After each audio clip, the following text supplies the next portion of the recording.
नमस्कार दोस्तों।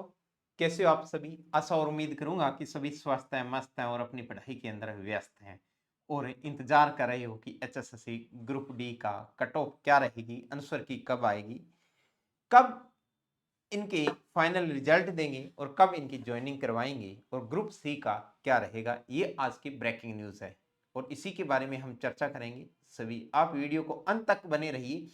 अगर आपके इतने मार्क्स बन रहे हैं तो आप सेफ जोन में हो। कहां पर आपने गलती की, कैसा एग्जाम रहा, आगे एग्जाम कैसे हो सकते हैं, कौन सी वैकेंसी अब हरियाणा आगे नई वैकेंसी देंगे, जिनके लिस्ट में नाम नहीं आया तो हम सब तैयारी कहां से करें, कैसे तैयारी करें। तो मैं अनिल, एजुकेटर ऑफ मैथ्स, आपका स्वागत करता हूं आपके अपने official YouTube channel scholars education hub पे। देखिए मेरे प्यारे दोस्तों, ग्रुप डी का 21 और 22 को दो शिफ्टों के अंदर एग्जाम हो चुका है। जी हाँ मेरे प्यारे दोस्तों, लगभग आपकी अगर मैं बात करूं कि 21 और 22 को, जी हाँ 21 को और 22 को दो शिफ्टों के अंदर एग्जाम हो चुका। दो शिफ्ट पहले थी, दो शिफ्ट बाद में थी, यानी कुल मिला के 4 शिफ्ट तैयार हो गई थी। अब 4 शिफ्टों के अंदर कौन सा नॉर्मलाइजेशन लगेगा, किस शिफ्ट के अंदर कितने मार्क्स बढ़ेंगे, उन पे सारे पे हम चर्चा करेंगे एक एक बात को लेकर। मेरे प्यारे दोस्तों, सबसे पहले मैं अगर मैं बात करता हूं बड़ी बड़ी, मेरे प्यारे दोस्तों, तो सबसे पहले अगर जो बात रहेगी कि फर्स्ट शिफ्ट का अंदर क्या रहेगा, सेकंड शिफ्ट और थर्ड शिफ्ट और फोर्थ शिफ्ट, 4 शिफ्ट हुई थी। ठीक है, तो अगर मैं बात करूं कि सभी स्टूडेंट्स ये कह रहे हैं कि फर्स्ट शिफ्ट सर इजी थी, मेरे प्यारे दोस्तों हम मानते हैं चारों के, अगर हम कंपैरिजन करें तो फर्स्ट शिफ्ट थी वो इजी थी, हम खुद मानते हैं।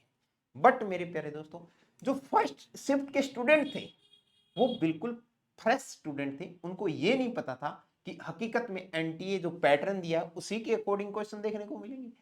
उनको ऐसे भी लग रहा था क्या सर कंप्यूटर के क्वेश्चन भी देखने को मिल जाते हैं, कौन से क्वेश्चन उठ रहे हैं, कहां से क्वेश्चन उठ रहे हैं, उनको बिल्कुल भी मालूम नहीं था मेरे प्यारे। तो उनकी शिफ्ट उस अकॉर्डिंग शिफ्ट थी, वो इजी थी। एनडीए ने बहुत लेवल का एग्जाम बनाया था, मैंने आपको पहले भी बात बताई थी, मैं ऑफलाइन क्लासेस के अंदर मैंने आपको बोला था मेरे प्यारे दोस्तों कि एग्जाम है बहुत स्ट्रीक और स्पष्ट आने वाला है। चारों शिफ्ट हैं वो बैलेंस रहेगी, उसी अकॉर्डिंग पैटर्न वो ही चलेगा। क्योंकि हमने देखा है अभी अपने पड़ोसी राज्य पंजाब के अंदर जब पंजाब पुलिस का एग्जाम था तो पंजाब पुलिस के अंदर एनटीए द्वारा 40 शिफ्टों के अंदर एग्जाम लिया गया था और 40 शिफ्ट जो पहली शिफ्ट चली थी और 40वीं शिफ्ट थी, उसका लेवल था ना, वो बिल्कुल स्टीक लेवल था, एक जैसा लेवल था। ठीक है, तो वो तो स्वाभाविक तय बात थी कि लेवल होगा वो एक सा आएगा। तो आपको फर्स्ट शिफ्ट से जो सेकंड शिफ्ट थी उनको मदद मिली, सेकंड से ज्यादा थर्ड वालों को मदद मिली और थर्ड से ज्यादा फोर्थ को मिली। हाँ, सेकंड शिफ्ट है मेरे प्यारे दोस्तों, मैं एक बात कहूंगा कि सेकंड शिफ्ट है आपकी, ठीक है, उसके अंदर थोड़ा सा एग्जाम की अगर मैं बात करता हूं तो लेवल अच्छा था, टफ नहीं कहूंगा, लेवल अच्छा था। तो इसके अंदर अगर मैं बात करूं तो नॉर्मलाइजेशन की कि मैं मान के चलता हूं कि +2 मार्क्स होंगे। जी हाँ, नॉर्मलाइजेशन की अगर मैं बात करता हूं तो +2 मार्क्स होंगे, 2 अंक हैं वो प्लस होंगे। और जो आपकी फोर्थ शिफ्ट थी, ठीक है, इसके अंदर आपका +1 या +2 आपको मार्क्स नॉर्मलाइजेशन से बढ़ सकते हैं। जो शिफ्ट आपकी द्वितीय शिफ्ट थी और फोर्थ शिफ्ट थी, उसके अंदर आपको नॉर्मलाइजेशन है, उसके अंदर आपको बेनिफिट हो सकता है। और फर्स्ट शिफ्ट की अगर मैं बात करूं तो नॉर्मलाइजेशन से हो सकता है 1 मार्क्स कम हो जाए, क्योंकि फर्स्ट शिफ्ट थोड़ी सी इजी थी, बट उसके लिए बिल्कुल नई शिफ्ट थी, उनको पता नहीं था, ये चीज हम मान के चलते हैं। तो इसके अगर मैं बात करता हूं तो -1 रहेगा। जो थर्ड शिफ्ट थी, इसका मॉर्निंग था, ये बैलेंस थी, ये बैलेंस शीट थी, ये इसमें कोई दिक्कत नहीं थी, मैं अच्छा लेवल मानता हूं, अच्छे पेपर मानता हूं, कोई दिक्कत नहीं। इसके अंदर मैं अगर नॉर्मलाइजेशन की बात करता हूं तो +1 मार्क्स की इंप्रूव हो जाता है। इसमें सेकंड में और फोर्थ के अंदर +2 हो सकते हैं और थर्ड शिफ्ट में नॉर्मलाइजेशन से 1 अंक आपका बढ़ सकता है, ज्यादा आपको बढ़ने की कोई गुंजाइश नहीं है। और फर्स्ट शिफ्ट से अगर मैं बात करता हूं तो -1 आपका नॉर्मलाइजेशन से कम हो सकता है, क्योंकि थोड़ा सा एग्जाम लेवल कम था उसका, बट उसके लिए नॉर्मल था। अब देखो मेरे प्यारे दोस्तों, हम बात करते हैं कट ऑफ की, इसका रिजल्ट कब आएगा, ठीक है, कौन सी ग्रुप सी की भर्ती होगी या नहीं होगी उसके बारे में हम सारी चर्चा करेंगे। पहले बच्चों का जो है वेट कर रहे हैं कि सर इनकी कट ऑफ क्या रहेगी। देखिए मेरे प्यारे दोस्तों, जो इसकी कट ऑफ क्या रहेगी हम एक एक चर्चा करते हैं। जी हाँ, अगर मैं कट ऑफ की बात करता हूं तो ये आउट ऑफ 100 में से है। क्या आउट ऑफ 100 में से है? आपका 95 अंकों की परीक्षा हुई थी मेरी, ठीक है, 100 क्वेश्चन थे, ठीक है, एक क्वेश्चन 0.95 का था, ठीक है, उसके अकॉर्डिंग देख लेना आप, ठीक है, एक क्वेश्चन था वो 0.95 का था, ठीक है, और 100 क्वेश्चन थे तो ये 95 अंकों की परीक्षा हुई, ठीक है, 95 अंकों की परीक्षा हुई। 5 अंक है वो आपको नो जॉब वाले और आपको जो है 180 से कम है अमाउंट वगैरह उनके है, ठीक है, तो इनको आप अपने अकॉर्डिंग जोड़ लेना। जिसके 5 अंक बन रहे हैं उनको थोड़ा सा स्कोर कम करना पड़ेगा, और जिनके 5 नहीं बन रहे मैं आउट ऑफ 100 बता देता हूं कि कट ऑफ क्या रहेगी। अगर मेरे प्यारे दोस्तों मैं जनरल कैटेगरी की बात करता हूं, जी हां, तो 71 से लेकर 73 कट ऑफ रहेगी। जनरल कैटेगरी की मैं बात करता हूं तो 71 से 73 कट ऑफ रहने वाली है आपकी, ठीक है। अब कई स्टूडेंट्स कह रहे हैं और कोई ये भी बता रहे हैं कि सर इसकी कट ऑफ 80 प्लस जाएगी, ऐसे जाएगी। मेरे प्यारे दोस्तों नहीं जाएगी। जहां तक हमने बच्चों का रिव्यू लिया है, ठीक है, हमने बच्चों से मिले हैं, चेक किया है एग्जाम को, पेपर को, तो बच्चों के यही मार्क्स आ रहे हैं कि सर 65 से लेकर 72, 73, 75, ठीक है, ये मार्क्स बन रहे हैं, बैलेंस के अंदर हो रहे हैं उनके अंक, ठीक है। तो मेरे प्यारे दोस्तों कई आसान शिफ्ट मानते हैं, पेपर बैलेंस था, ऐसा बिल्कुल नहीं आसान कहेंगे कि आसान था, पेपर मॉडरेट लेवल का था। अगर एक दो क्वेश्चन आपको इजी दे दें तो उससे हम ये तुलना नहीं कर सकते कि पेपर बिल्कुल आसान आया था। जी हाँ, जैसे कहोगे कि सर भारत का स्वतंत्रता कब हुआ, ये क्वेश्चन आया हुआ था, तो हम इस एक क्वेश्चन को देख के हम सारे एग्जाम को ये नहीं कर सकते कि हाँ नेग्लेक्ट कर सकते कि पेपर बिल्कुल इजी आया था। पेपर अच्छा लेवल का था, पूरा बैलेंस में था, ठीक है, मॉडरेट लेवल था। जिस प्रकार अगर मैं बात करता हूं ग्रुप डी के अकॉर्डिंग, ग्रुप डी की वैकेंसी भी तो 10th लेवल की थी ना, तो उसके अकॉर्डिंग पेपर का लेवल अच्छा था ओवरऑल। हाँ, स्टैटिक जीके अच्छी डाली हुई थी, इंडिया जीके अच्छी डाली हुई थी, साइंस के कुछ क्वेश्चन अच्छे आए हुए थे। अगर मैं मैथ्स की बात करता हूं तो मैथ्स में ज्यादा टफ क्वेश्चन नहीं थे, बट कुछ क्वेश्चन थे, एक दो क्वेश्चन थे वो कैलकुलेशन के क्वेश्चन थे। और बड़ी बात होती है जब इजी पेपर आता है तो बच्चों से सिलिंग मिस्टेक बहुत आती है, ठीक है, कोई भरना चाहता है बी ऑप्शन, भरा जाता है सी ऑप्शन, तो ऐसे करके ना बच्चों के करके करते हुए 2-3 क्वेश्चन गलत हो जाते हैं उसके अकॉर्डिंग भी। तो जनरल कैटेगरी की अगर मैं बात करता हूं तो कट ऑफ रहेगी वो 71 से लेकर 73 रहेगी। अगर मैं ईडब्ल्यूएस की बात करता हूं तो वो 2 मार्क्स ज्यादा ईडब्ल्यूएस का और जनरल कैटेगरी का अंतर नहीं रहेगा। हकीकत में तो बात ऐसे है कि ईडब्ल्यूएस की कट ऑफ है वो ज्यादा भी जा सकती है, ठीक है, कई बार गई भी है, देखा भी है हमने, ठीक है, बट वो प्री के अंदर होता है। मेंस में जब हम फाइनल की बात करते हैं तो ईडब्ल्यूएस की कट ऑफ है वो कम हो जाती है, क्योंकि आज के टाइम में हर कोई ईडब्ल्यूएस से सर्टिफिकेट बना रखा है, ठीक है। तो ईडब्ल्यूएस की कट ऑफ है वो 69 से लेकर 70 तक रहेगी। अगर मैं एसी कास्ट की बात करता हूं, शेड्यूल कास्ट की, तो उसका ज्यादा डिफरेंस नहीं देखने को मिलेगा हमें जनरल में, 4 या 5 मार्क्स कम होकर उसकी 65 से 66 कट ऑफ रहेगी।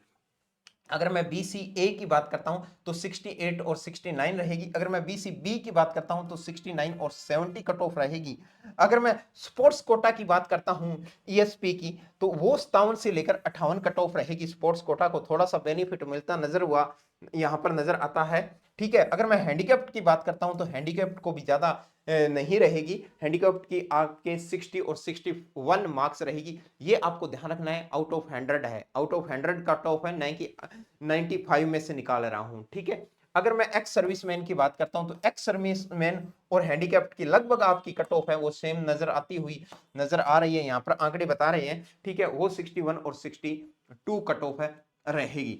ये आपकी बैलेंस शीट थी, ये आपकी कट ऑफ थी कि आपकी कट ऑफ ये रहने वाली है। अगर मेरे प्यारे दोस्तों मैं बात करता हूं ग्रुप सी और ग्रुप डी, बहुत बड़ी भर्ती है दोनों ही लगभग। यहां पर अगर मैं बात करता हूं ग्रुप सी की, तो ग्रुप सी के अंदर मैं बात करता हूं तो 32,000 पोस्टें थी, और ग्रुप डी के अंदर मैं बात करता हूं तो 13,000 पोस्टें थी, 13,000 पोस्टें थी। और एक सीट के अंदर जिस प्रकार आज दैनिक भास्कर ने न्यूज दिया है, भोपाल सिंह खत्री ने बताया है कि लगभग अगर मैं बात करता हूं तो 60% प्रेजेंट रहे हैं, एब्सेंट बहुत रहे हैं, एब्सेंट बहुत रहे हैं। वो इसका ही रीजन था कि वो ग्रुप डी का एग्जाम देना नहीं चाहते थे, जिनका लेवल बच्चे ग्रुप सी के। अब कोई बच्चे कह रहे हैं कि सर ग्रुप सी वाले हैं वो जॉब ले लेंगे। हाँ बिल्कुल ले लेंगे, लेकिन कुछ ऐसे स्टूडेंट हैं जो ग्रुप सी के अच्छी तैयारी कर रहे हैं, अच्छे लेवल की तैयारी कर रहे हैं, उन्होंने ग्रुप डी को एग्जाम को आजकल हर बच्चा, हर लड़का या हर लड़की, हर स्टूडेंट है वो समझदार हो गया है कि मेरे ग्रुप डी में जाना ही नहीं है तो मैं पेपर क्यों दूं। हाँ कुछ ऐसा होता है भी मेरे को कोई बात नहीं, एक बार जॉब मिलनी चाहिए, मैं ग्रुप डी की जॉब ले लेता हूं, मैं बाद में छोड़ दूंगा। ठीक है, ऐसे कई स्टूडेंट्स होते हैं, लगभग 20%। लेकिन ऐसे अब हर स्टूडेंट्स है वो माइंड में ऐसे आता है कि मेरे को ग्रुप डी में जाना ही नहीं तो मैं सीट क्यों खराब करूं और स्टूडेंटों की। ये एक माइंड सेट हो गया है। ये आजकल बच्चे बहुत इंटेलिजेंट हो गए हैं, समझदार हो गए हैं, वो किसी की सीट खराब नहीं करते। मैं उनके बच्चों का समर्थन करता हूं जिन्होंने ग्रुप डी को ज्वाइन नहीं करना और ग्रुप डी का एग्जाम नहीं दिया है। ठीक है, हाँ जी। तो अगर मेरे प्यारे दोस्तों मैं मान के चलता हूं जिस प्रकार आज दैनिक भास्कर ने कहा कि एक सीट के अंदर ग्रुप डी के अंदर लगभग 62 कैंडिडेट है ना, 62 स्टूडेंट्स हैं, वो एक सीट पर टक्कर ले रहे हैं।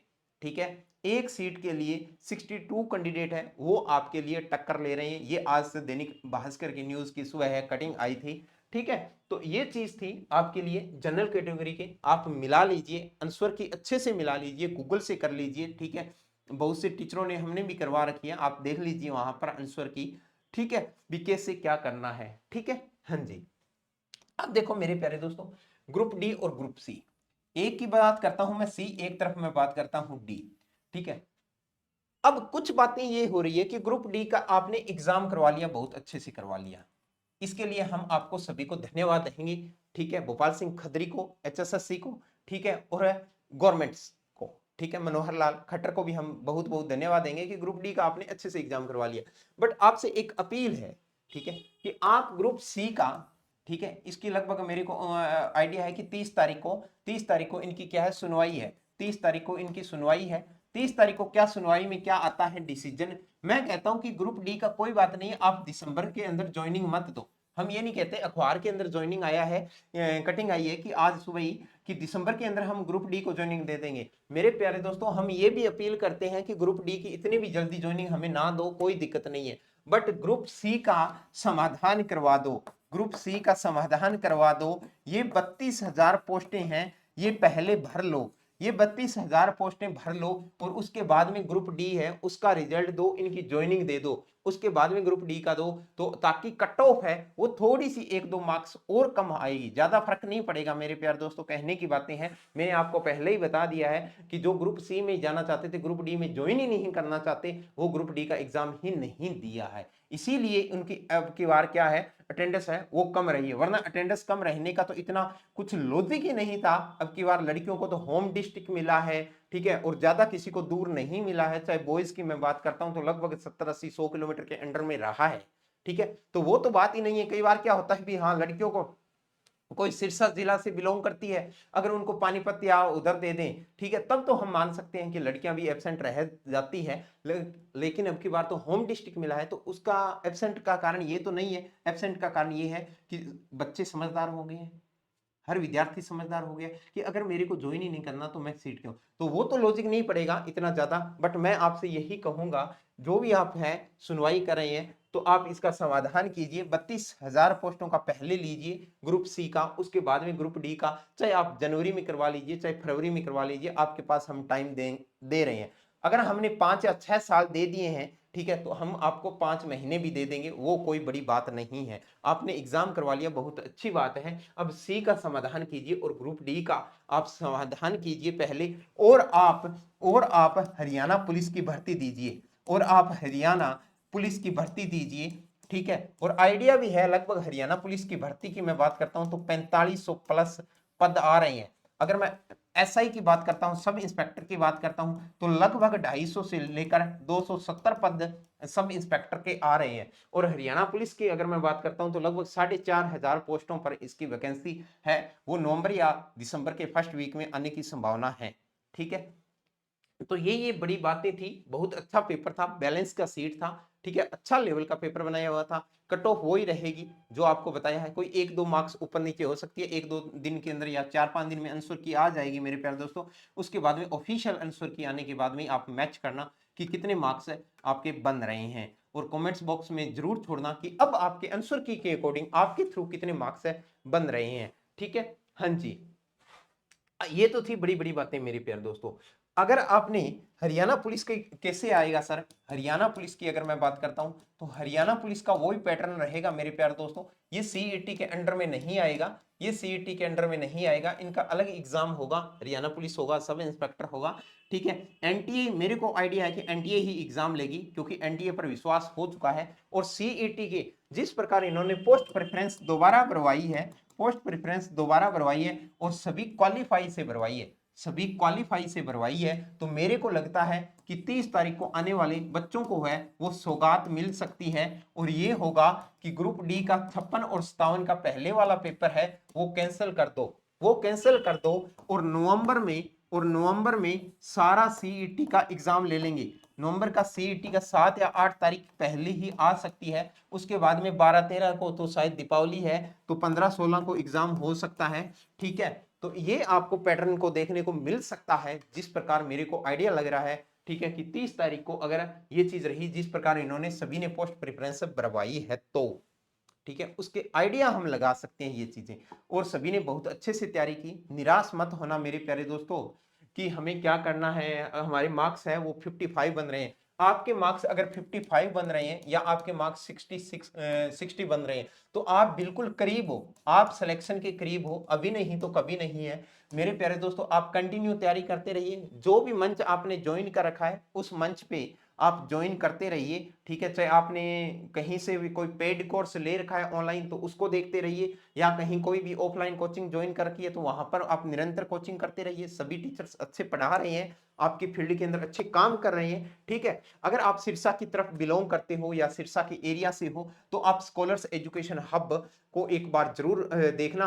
यहाँ पर इंस्टीट्यूट है वो बहुत बेहतरीन टीम है, मेहनती टीम है आपके साथ, उससे आप भी आप जुड़ सकते हो। ठीक है, और बाकी कहते हैं मेरे प्यारे दोस्तों, मैं कहता हूं कि सभी ने करवाया हुआ है। ठीक है, देखो जो बेसिक लेवल था, ठीक है, सभी टीचरों का करवाया हुआ है, कोई ऐसा नहीं चाहता कि ये चीज मैं क्वेश्चन करवाऊं और वो ना आए। सभी टीचरों ने बहुत अच्छा एफर्ट किया है और पिछले आपको 15 या 20 दिनों के अंदर जो भी क्रैश कोर्स के अंदर है, चाहे यूट्यूब के अंदर मैराथन क्लासेस है, सभी टीचरों ने बहुत बेहतरीन आपको काम किया है आपके स्कोर को बढ़ाने के लिए। हर कोई ये चाहता है, क्योंकि मेरे प्यारे दोस्तों इंस्टीट्यूट के लिए या टीचर के लिए एक मनोबल होता है कि उसका विद्यार्थी है, उसका बच्चा है, वो जॉब लगे।